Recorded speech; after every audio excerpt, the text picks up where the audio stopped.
안녕하십니까. 명품 변호사 TV의 조용주 변호사입니다. 요새 저도 많은 소송 중에 하나가 뭐냐면 이게 부동산 가격이 급등하고 또 계약을 이행하지 못하는 이런 상태. 그러니까 계약금을 주고 그 다음에 계약 잔금을 주고 등기하고 그러면 끝나면 되는데 계약금을 지급하고 계약이 해지되는 이런 사건들이 많이 늘어난 것 같아요. 아무래도 부동산 가격이 오르고 또 여러 가지 문제 때문에 그렇게 된 것 같은데 최근 그 중앙지방법원에서 나온 판결을 좀 소개시켜 드리려고 해요. 자, 보통 이 아파트 가지고 있을 때 절세 목적으로 부부가 공유로 설정하는 경우들이 많이 있습니다. 그래서 부인과 남편이 2분의 1씩 가지고 있는데 일단 법적으로는 각자 소유하고 있는 거예요. 지분을 한 아파트지만. 그런데 이 부인이 이 아파트를 팔려고 내놨어요. 그러면은 어차피 파는 사람한테는 자기 지분뿐만 아니라 남편의 지분도 같이 팔아야 되는 상황이고 당연히 매수인도 그런 거를 전제하고 사겠죠. 누가 아파트 지분만 사진 않으니까. 그래서 이 아파트를 이제 서초동에 있는 아파트인데 2020년 7월 달에 이 아파트를 14억 5천에 파는 것으로 일단 계약을 하고 근데 이제 부인이 계약을 했어요. 그래서 이제 공인중개사 통해서 해서 그러니까 14억 5천이니까 계약금은 10% 1억 4,500으로 하고 일단은 계약금의 일부인 1억 원을 이제 사겠다는 사람이 요 부인의 계좌로 넣었어요. 그래서 또 이제 그러고 나서 서로 이제 조정을 한 거죠. 그 다음에 잔금은 언제로 할 건지 뭐 이런 거에 대해서 구체적으로 이제 공인중개사와 부인과 매수인이 서로 이제 얘기를 해서 확인이 됐는데 문제는 뭐냐면 이 부인이 남편한테 동의를 못 받은 거예요. 나중에 이 남편이 안 돼, 안 팔 거야 라고 하니까. 근데 이제 어차피 계약서에는 남편의 지분까지 판다고 써놨거든요. 그거를 우리가 대리권이 없는 경우를 무권대리라고 해요. 그래서 그러니까 어떻게 해요? 남편이 그 내용을 알고 팔지 않겠다고 이 매수인한테 내용 증명을 보내서 결국은 이 계약은 이제 파기가 돼요.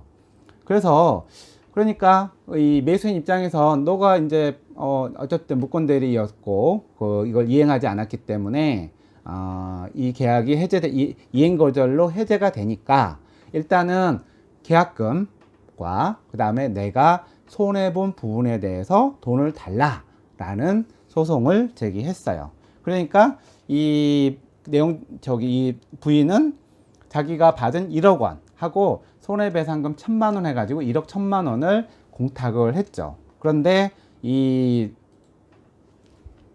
그 매수인 입장에서는 일단은 계약금은 1억 4,500이지만 1억 줬어요. 그래도 계약이 성립됐고 계약금이 1억 4,500이기 때문에 그 계약을 포기하려면은 1억 4,500을 일단은 내놔야 되니까 일단은 1억 내놓고 손해배상은 일단은 자기가 임의대로 그냥 1,000만 원만 준 거거든요. 그래서 이때 계약이 성립됐고 그 다음에 이런 무권대리인 경우에는 이 상대방은 계약의 이행을 요구하거나 손해배상을 청구할 수 있는데 이 매수인은 이제 손해배상을 청구한 것이죠. 근데 이 아파트가 이 해제된 때에 그 14억 5천짜리가 18억으로 올라요. 그래서 이 매수인은 내가 샀으면 3억 5천 더 벌었는데 그래서 3억 5천도 손해다라고 주장을 해요. 주장을 하지만 어차피 그 계약금 1억 4,500에 그 매도인 같은 경우에는 그 2배를 주고서 이제 그거를 계약 해지할 수 있는 부분이 있기 때문에 위약금 조항이 있죠. 그래서 1억 4,500이 위약금 약정한 것으로 보고 판사는 결국 이 매수인은 자기 그러니까 계약금도 받아야 되고 손해배상은 그 사이에 오른 3억 5천까지 줘야 된다 해서 아마 그렇게 하면은 대략 한 5억 가까이 청구한 것 같은데 이 판사가 인정한 것은 뭐냐면 일단 1억 원은 돌려줘야 되죠. 돌려줘야 되고 그 다음에 손해배상금이 1억 4,500 이거 주는 거고 근데 이미 1억 1,000만 원을 줬기 때문에 1억 3,500만 원을 지급하라 이렇게 판결을 했습니다. 자, 이 계약을 통해서 우리가 이제 이해해야 될 것은 뭐냐면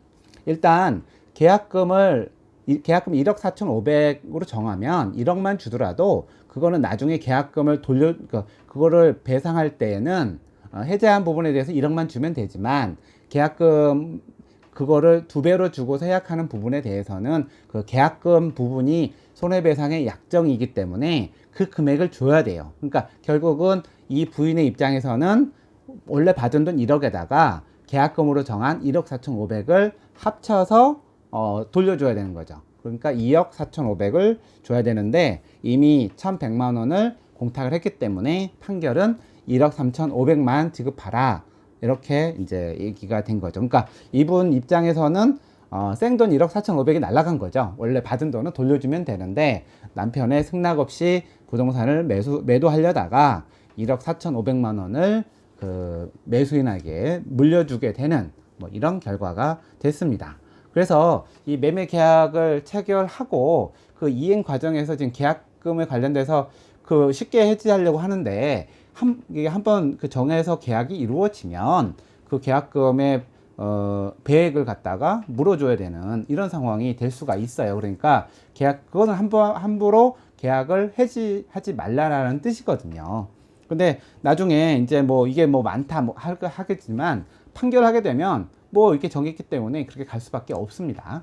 그래서 남편의 승낙 없이 집을 팔려다가 큰 돈을 잃어버린 사람의 얘기를 오늘 해드리게 됐네요. 아무튼 계약 조심하셔야 됩니다. 오늘 판결에 대한 소개를 마치겠습니다. 감사합니다.